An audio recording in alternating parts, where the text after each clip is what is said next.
So here's a headline. Boy Scouts launch Islamophobia Awareness Month badge.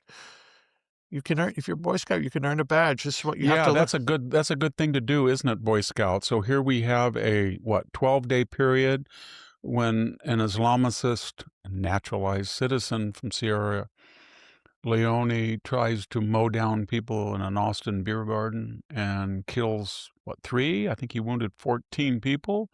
And then we had of course, the New York Times and Washington Post massaged the headlines, and they said that a Lebanese person, angry that his family had been hit in a Beirut airstrike, tried to ram his car into a synagogue in Michigan. Security guards dispatched him. I don't think that's Islamophobia. And then we had the two, I guess one was a son of a Turkish naturalized citizen, and the other was the son of an Afghan naturalized. And they thought they were going to do our Sarnaev brothers, Jack. Remember them? Yes. Those were very grateful people who came here as immigrants, thrived in the United States, and decided to break our laws, deal dope, and try to blow up people. And they threw two IEDs. Of course, the media said, "Oh, they were right-wing people throwing it at Monday." No, they were left-wing Islamicists that were trying to blow up counter-demonstrators that were conservative or worse. I mean, I don't mean worse in the bad sense, but I mean more extreme. But and then we had, of course, the Old Dominion shooting, where a naturalized citizen decided to go into an ROTC classroom and kill a decorated war hero instructor. That was all taking place within 12 days. So what I'm suggesting is Islamophobia is a word that people have coined. So when they begrudgingly have to admit an epidemic of racism directed toward Jews, anti-Semitism, or toward whites, they have to throw in this word as if it's a national epidemic, but it's not.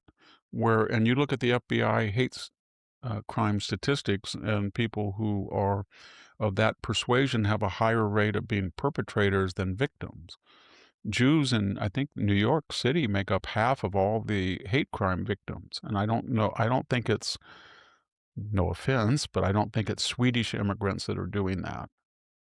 And I think it calls, Jack, for a complete reevaluation of our immigration policy. If we're going to let people in from countries that are autocratic, dictatorial, dysfunctional, tribal, and anti-American, then we better vet them very, very careful. They better be strong dissidents against those regimes. But when you look at, it's just Obrego comes from Mexico, Guatemala? Where was he from? Central America. And he doesn't go to his hearing. He doesn't, he beats what would become his spouse. He's a member of gang. He's caught trafficking people. And then he tells us where he likes to go or not. And this is unfair, even though he is a foreign national. And then we have immigrants coming, not the majority by any means, but a minority from Mexico. And they are waving flags of the country under no circumstances they want to return to, and they're burning the flag in these demonstrations of the country under every circumstance they want to stay in. And then we have the Sikh truck driver. I mean, Sikhs have been very good immigrants, but these drivers who are illegal, he killed 16 people in Canada, and he said he couldn't be deported, Jack, because the air in India was too bad for his children, his 3-year-old. Why don't you stay in India and try to reform Indian air? Maybe you can get a job with the Indian air pollution and not come over here and kill 16 people because you don't know how to understand English. Right. And then we had, of course, the San Bernardino in California not too long ago. But what I'm getting at, and then we have the students, of course. We have about 40,000 students from autocratic regimes in the Middle East. They come over here. The majority express anti-Semitic, anti-Israel, anti-American persuasions, and their protest, often violent, as we saw at Columbia or in Los Angeles at UCLA. Then we have our representatives like Ilhan Omar, who was the daughter of a general involved, maybe peripherally, maybe directly, in the Somali genocide of minorities. And she was an elite. She comes over here. She says it's a trashy country and white people are the problem in the United States, and da da da da, as her sister helps run a government program as part of that whole $9 billion ripoff by the Somali community. And I could go on, but you're getting to the point now that 1965 change in legislation that Senator Hart, and then Ted Kennedy was behind it. I don't think he was the actual author. That said, no more meritocratic evaluations. We're not going to do that anymore. We're going to take people by familial connections, and we're not going to look at basically Europe, New Zealand, Canada, Australia. They didn't want that group of people because, to tell you the truth, the Democratic Party knew they were too well educated, and they often were dissidents from left-wing governments, and they were very pro-American. And I think it really had something to do with two diasporas, the 1956 Hungarian Revolution, where we got about 500,000 Hungarians that were fighting and dying against the communists. And then we had the Cuban diaspora and exodus, and those were mostly middle class, very patriotic, and were wiped out either financially or literally by the Castro communist government. And when they came in, the left said, "We can't have this. No, no, no, no. 1959, no. We're going to pass legislation where we get people who are poor and desperate, no background checks, familiar, have them come in. They will swell the welfare rolls. They'll grow the state, more redistributive taxes, and we will have issues that the Americans that were here don't resonate with. It doesn't resonate with them, but it will with our new." And the result is now we have 50